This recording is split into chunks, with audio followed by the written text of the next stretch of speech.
أعوذ بالله من الشيطان الرجيم. بسم الله الرحمن الرحيم. إن المنافقين يخادعون الله وهو خادعهم وإذا قاموا إلى الصلاة قاموا كسالى يراءون الناس ولا يذكرون الله إلا قليلا مذبذبين بين ذلك لا إله هؤلاء ولا إله هؤلاء ومن يضلل الله فلن تجد له سبيلا. يا أيها الذين آمنوا لا تتخذوا الكافرين أولياء من دون المؤمنين أتريدون أن تجعلوا لله عليكم سلطانا مبينا. إن المنافقين في الدرك الأسفل من النار ولن تجد لهم نصيرا إلا الذين تابوا وأصلحوا واعتصموا بالله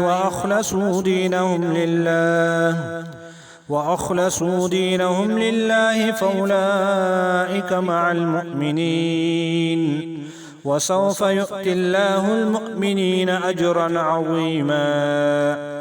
ما يفعل الله بعذابكم إن شكرتم وآمنتم وكان الله شاكرا عليما.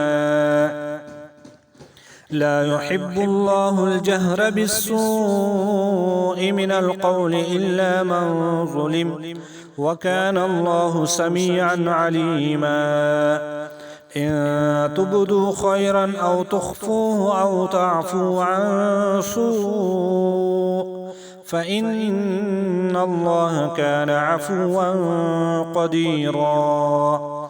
إن الذين يكفرون بالله ورسله ويريدون أن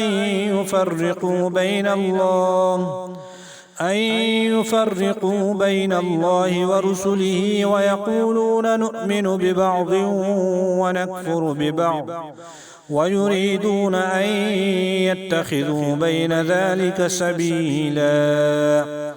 أولئك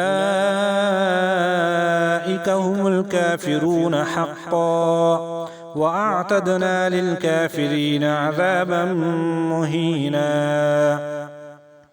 والذين آمنوا بالله ورسله ولم يفرقوا بين أحد منهم أولئك سوف يؤتيهم أجورهم وكان الله غفورا رحيما.